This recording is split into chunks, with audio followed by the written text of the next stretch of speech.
Well, Andy, sometimes you're very, very proud of every single member of your team. You must be feeling that way today. It was a terrific result. Yeah, I had to change it in the first half, and that's not easy for someone having to come off in the first half. And I've spoken to Kieran. Did I pick the wrong team to start with? Possibly, based on what the influence of last week's performance, our own performance, and the knowledge we had on Bradford. Did I start with the wrong team? And that's no disrespect to Kieran at all, but I thought we had to change things and get a more defensive-minded six on the pitch.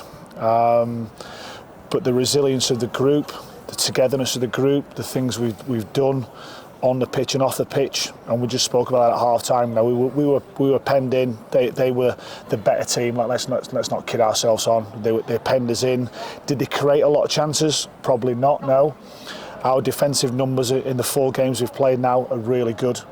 So we suffered together, and the impact of Chris, of Harvey, of Jeno, of Zach, and of Jake right at the end means to know that the squad collectively have come to Bradford and collected a really good 3 points.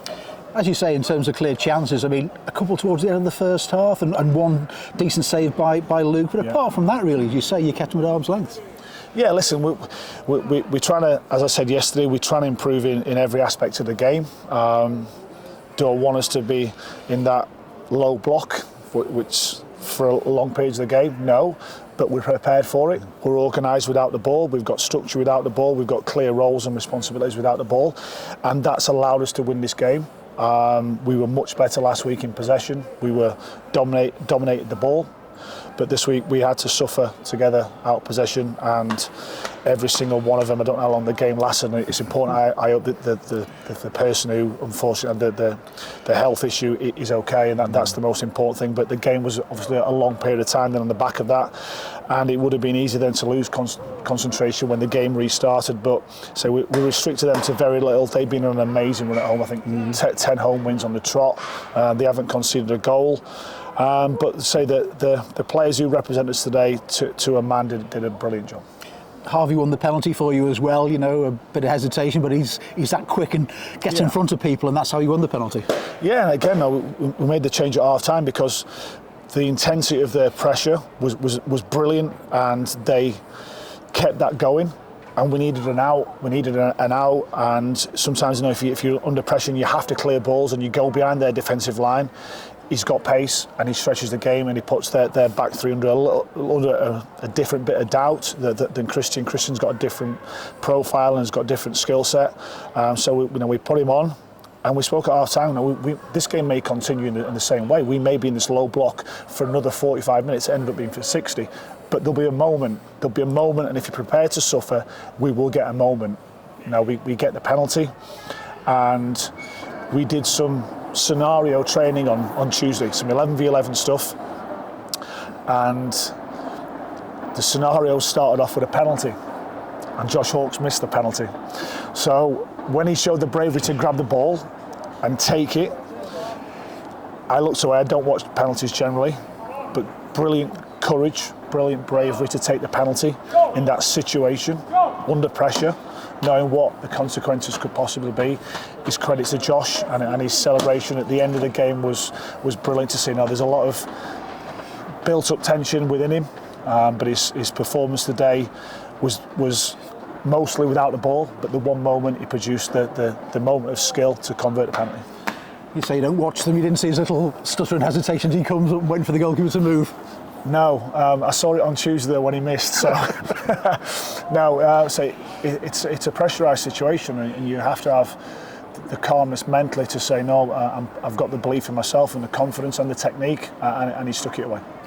Do you see Josh is a bit of a confidence player? I mean, I saw him smiling before the start, and he seems a lot more relaxed in himself now he's playing again. Of course he is. No, they all want to play, and I've had to disappoint 4 players today who haven't made the 18, and hopefully that number's going to increase over the next week or so when more players return. So you have to be on it every single day, and we spoke about what happens Monday to Friday at the training ground, and that is going to influence selection. They know that. There's no hiding away from that.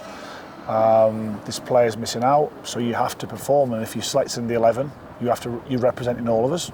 And if you get the chance to go on a pitch, you need to impact the game in whatever way it is. So delighted for all 5 of them today that they did that. The 3 lads last week did exactly the same thing.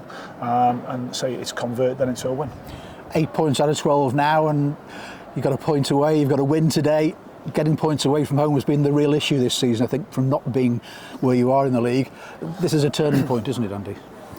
Well, again, that's our first away game as a group was at Grimsby, and we can't affect what has happened previously for whatever reason. We were the group who got a point at Grimsby, and we're the group now who've got 3 great points here today. So 4 points from the 2 games. Again, hopefully that then influences how confident we are going to Fleetwood next week, and we have to produce another really good level of performance to get anything from Fleetwood, because that home game was extremely competitive. The ball was in agony. It got kicked from one end of the pitch to the other end of the pitch. So we'll see how that game pans out. But I know that every single one of them is giving everything, and they care about the future of this football club.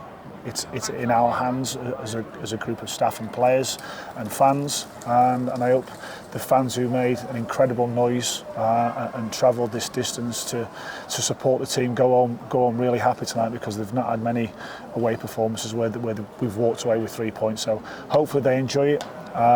It's going to be a great weekend of football, and it started off on the right way.